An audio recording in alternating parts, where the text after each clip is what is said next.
All right, guys. It's Craig and Ryan here with CFS, our first ever podcast. So thank you guys for tuning in. Check us out on Twitter, Facebook, all that kind of stuff so you guys don't miss any of the action. But we really appreciate y'all being here. Ryan, how's your day been, man? You know what? No complaints, man. How about you, buddy? Tell us about your morning. My morning. All right. So for you guys who don't know, I've got 3 girls. I've got a 10, a 5, and a newborn. Good kids. Love every one of them to death. But my 10-year-old's a cheerleader.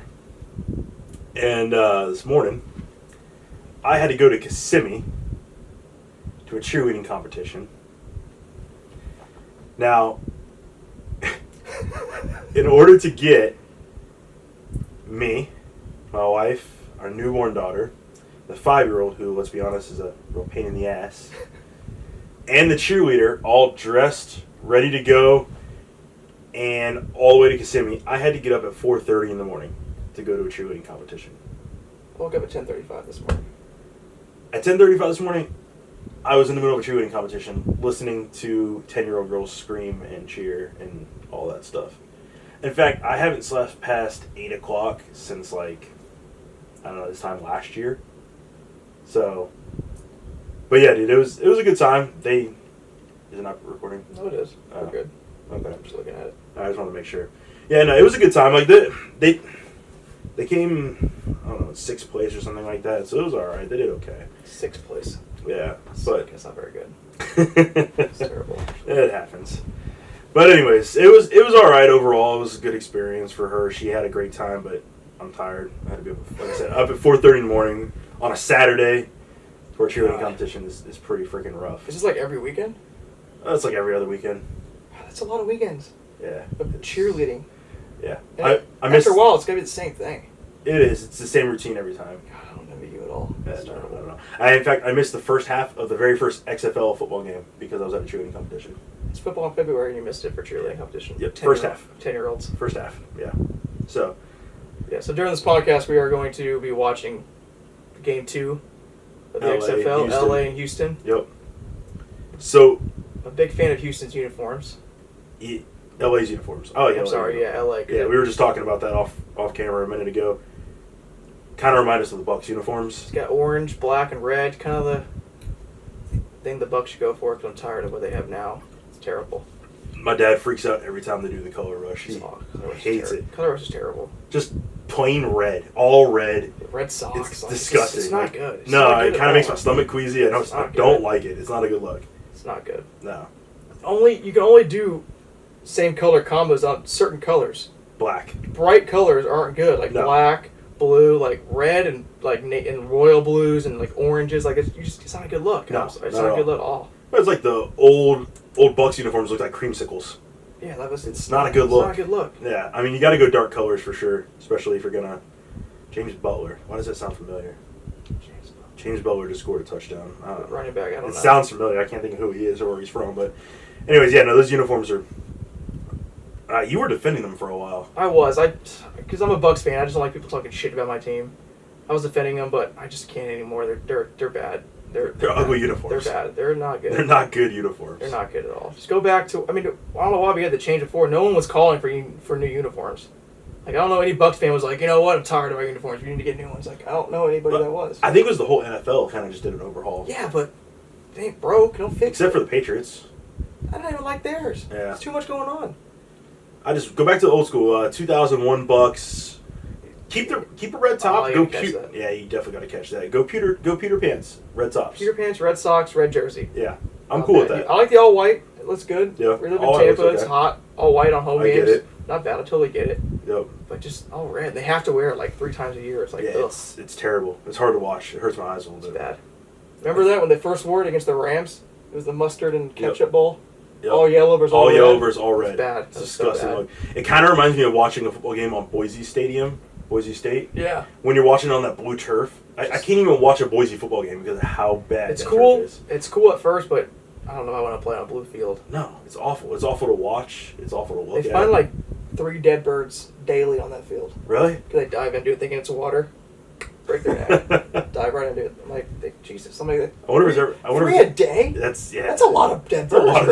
It's like someone's whole job is to go out there and dead scrape birds. birds off the football field. I wonder if it's ever happened during an actual game. I don't know, man. But that's...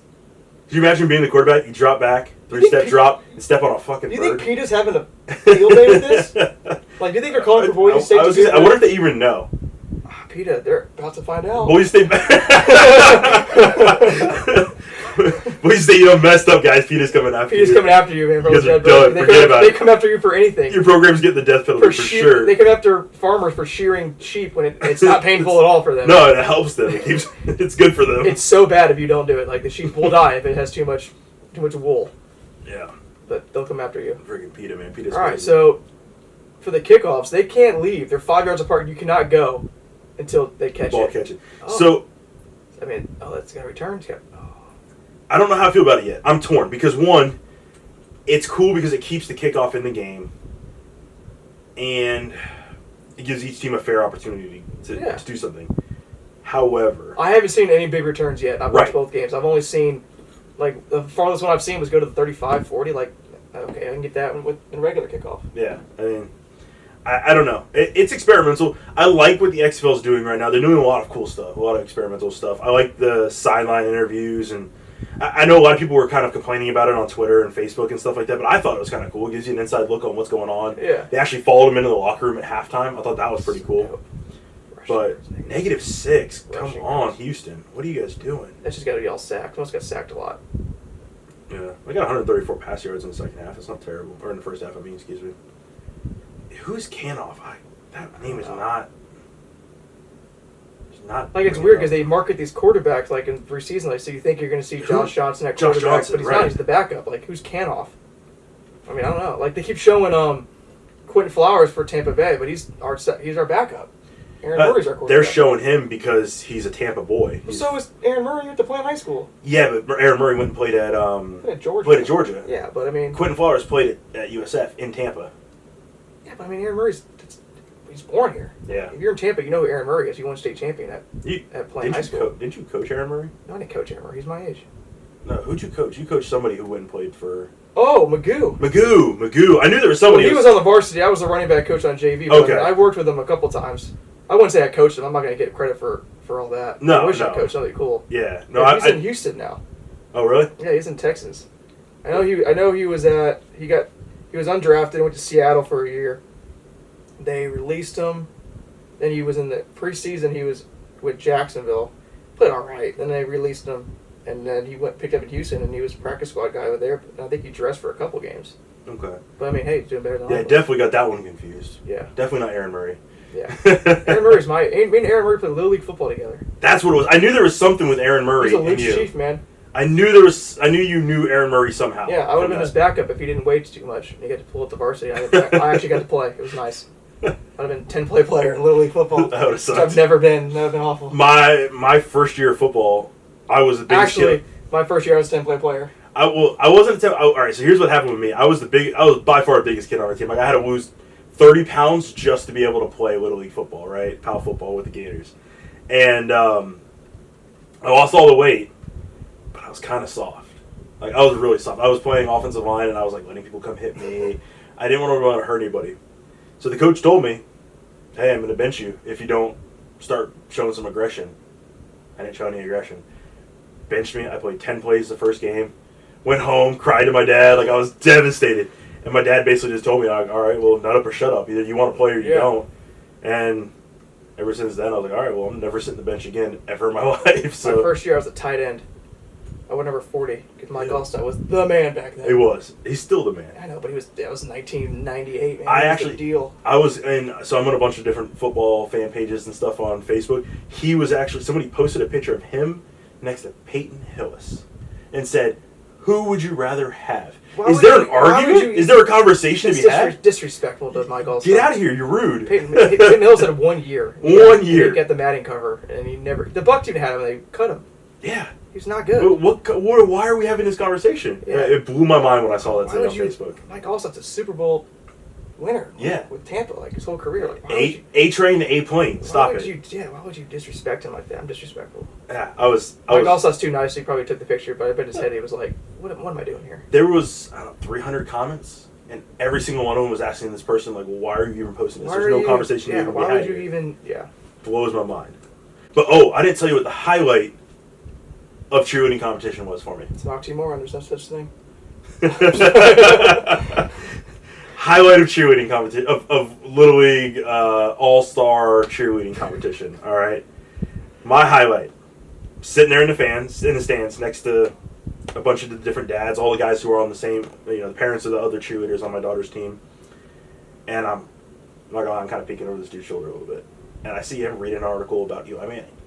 So I chime in, I'm like, man, can't believe Eli Manning's gonna go to the Hall of Fame. And he laid into me.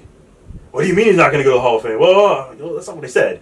I said he's gonna go. I said he's gonna go. I can't believe he's gonna go. I can't believe he's going to go. Because the question isn't if he's gonna go. The question is Should he go? Yeah, and that was my whole point. Is that, and I want to make this very clear because if not, I'm gonna get destroyed on social media. I'm gonna get roasted. I could already see it. He is going to go to the Hall of Fame. It's not a question of if. He's probably going to be a first ballot Hall of He Famer. probably will. Okay? My argument was that he should not go to the Hall of Fame. He's a 500 quarterback in his career. He 117 and 117. He has two Not good impressed. years. He has 2 good years that he won 2 good. I mean, he had won 2 rings Yep. against arguably one of the best teams ever assembled in the 07 Patriots. But that team was carried by that defense. They had, the first year they had Ossie Emenora, Strahan, and Justin Tuck. Justin Tuck from Notre Dame, baby. Fighting Irish. Go Irish. I love it.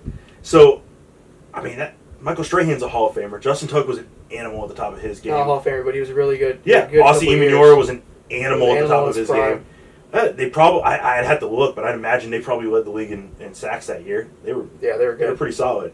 That's a dangerous front But you have that play, man. He has two plays that he made. You know that against Brady and against Belichick. Brady and Belichick. I mean, he made that play. We threw that. He was pretty much sacked. It was done. Helmet catch. The helmet catch. David Tyree. Why do I know David Tyree's name? I should never know it. He was cut the next year.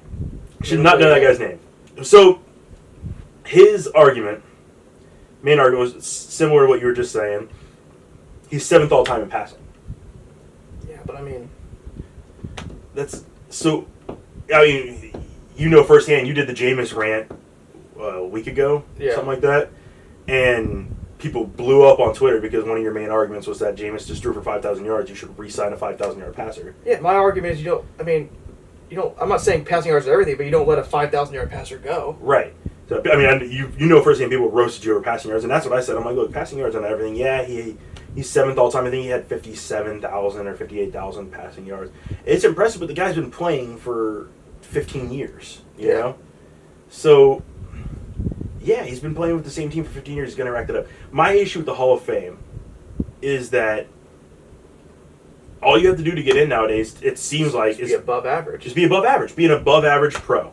Have a solid career. I mean, do you look at Edgerrin James as a Hall of Fame running back? Like, yeah, he had a solid career. Yeah, and in Miami. he had one really good year with Peyton. Yeah, but I just don't see When him they as won like. that Super Bowl. I don't look at him like, oh yeah, that's arguably a Hall of Fame. Like Frank Gore is a Hall of Fame running back. He is number 3 all time in rushing behind Emmitt Smith and Walter Payton. Like, And he's been playing at a high level for I mean, he's still playing. yeah, Pretty good level. 16 years as yeah, a I running mean, back. he's It's gonna- insane.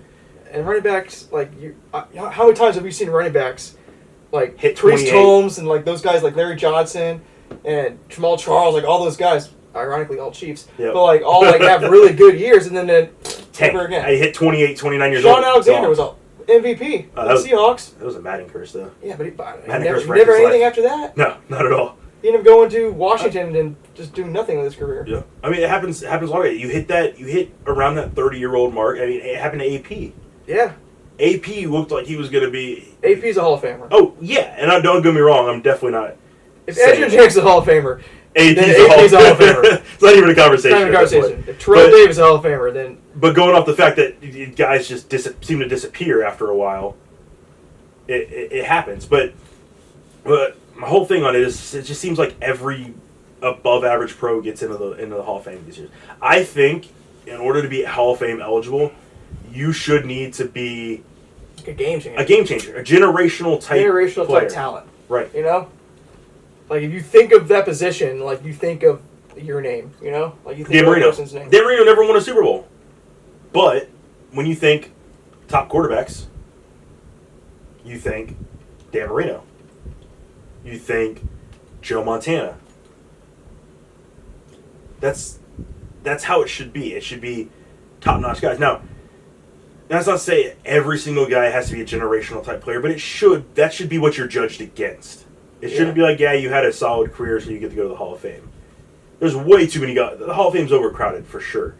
The Hall of Fame should be reserved for generational, incredible, game-changing athletes who, when you think of that position, you think of that guy. Some of the guys who had above-average careers but really did, had other things outside of the, guys who, I'm trying to think of a perfect example, but had a little bit more moxie, changed the game in their own right, not necessarily changed the position or anything crazy like that, but guys that you definitely will respect. Kermit Whitfield just caught a pass from Florida State, baby. Florida State. But yeah, just overall, I just don't think that everybody should be getting in. I mean, you should have some guys who get in on special accomplishments. Like I remember when Cadillac Williams got in with the Bucks when he was a rookie because he broke a bunch of rookie records and they put his gloves in his cleats. He is not a Hall of Famer, but they put something in for him. That should be enough. You shouldn't get a gold jacket just because you played for 15 years and you did okay. I just don't. I mean, and Super Bowls to me don't. Yes, it's obviously it's the pinnacle of the game. You want to win Super Bowls, but it's not the be-all, end-all. I mean, Trent Dilfer and Brad Johnson won Super Bowls. Don't even get started. Trent Dilfer won a Super Bowl. I give that one to Ray Lewis and Ed Reed and all them boys, but again, it's just I don't think Eli Manning, to me, screams generational Hall of Famer type. You think power. of Eli Manning, you don't think of one of the best quarterbacks to ever play the game. I think of his brother when you ask me who. Of course, I love Peyton. It's the general, man.